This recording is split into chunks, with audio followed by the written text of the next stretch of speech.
भी होती है, मुलाकातें भी होती हैं. Welcome, this is Ali and I'm here with John, Mehak, Jake, Ollie and Curtis, and we are on Lesson 5, Part E of Urdu Script and Poetry.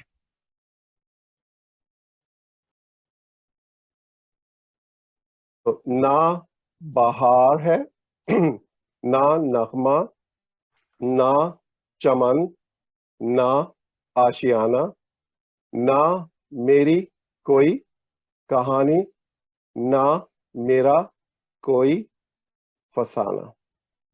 All right, so this is what's going on here. In addition to being a consonant that we just saw, the letter vowel also represents one of the following vowel sounds. The vowel O, as in English, more, for, or torment. And so we have the letter Jim here, which is the J sound. So if you put vowel after the J sound, it becomes Jo.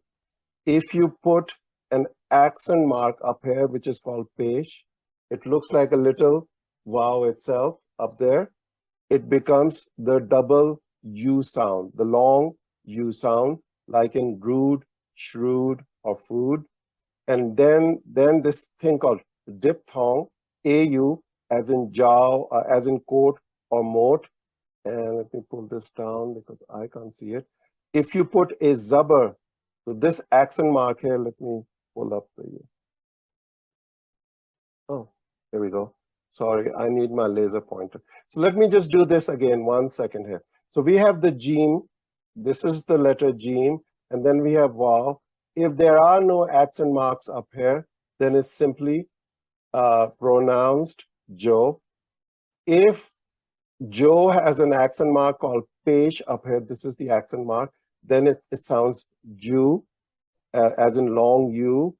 If it has the Zabar accent mark up here, which looks like a dash on an incline, it's pronounced Jao. So now we are looking at vowel as in coat or moat.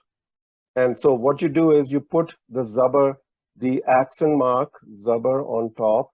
So here we have Rao. So this is the R and then followed by the vowel. So we got the Re and the vowel, or Re and the W sound, and then we put the accent mark. So if you put, if you had put the pesh here, it would be Ro, pesh as in, we go back here. If we had put this accent mark called pesh on right here, if we had put pesh here, this would be Ro Shan. But because we put the Zabar accent mark is an A sound, so it becomes Rao Shan. And then we have Chao Pat. You've been struggling with that, right? Chao Pat, remember? Chao Pat. So this is the Zabar here, and there are two Zabar marks, these accent marks.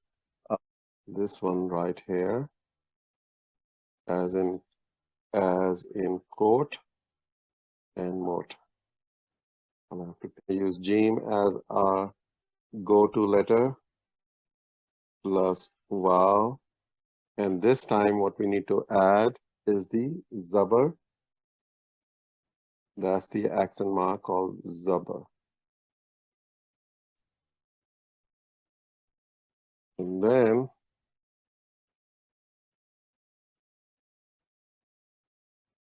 this whole thing becomes, so here's our Jim, here's our Wow. Jim needs a dot, and the Zabar goes here. And this sounds like Jao. And our two examples are, so we did that, and let's do one more here. For instance, if we replace Jim, this is Jim, with the R word Re, replace it with and then followed by R. And if we put this here, this is Rao.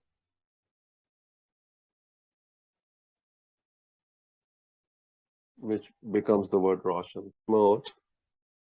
Okay. And the words we want to do are, so we're going to write R, Re, Wow.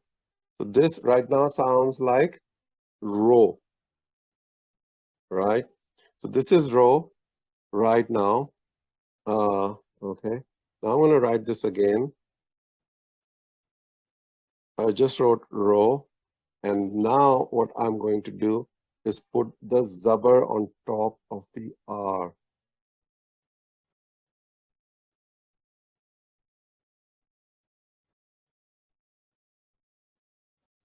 Once I've done that, this sounds like Rao. And then if I take my Rao, so this here was Ro. Now I'm going to take my Rao and put a sheen after it. Raush, Rao, Shan, Roshan, which means lit.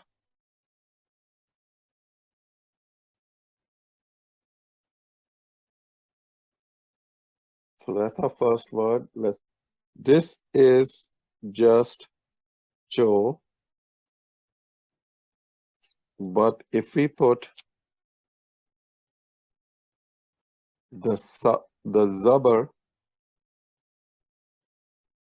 Z-A-B-A-R, Zabar, on top of the Che, not the Wow, but on the Che, Chow, and then we need a P right here.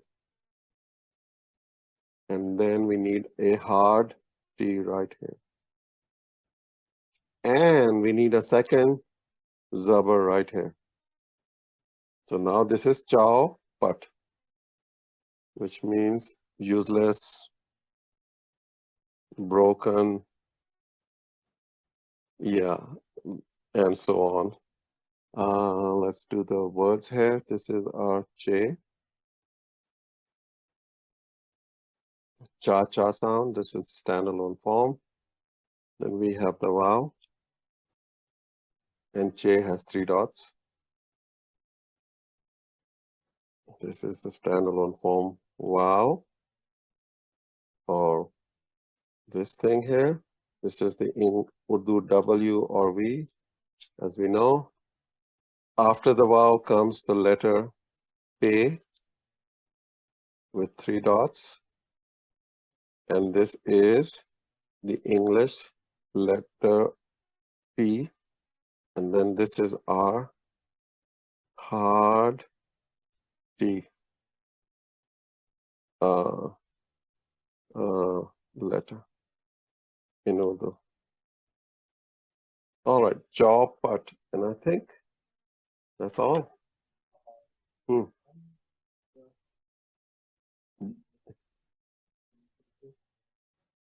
Standard, I think it's because I wasn't sure, I didn't write it down. But I think it can be this. Actually, it is this. This is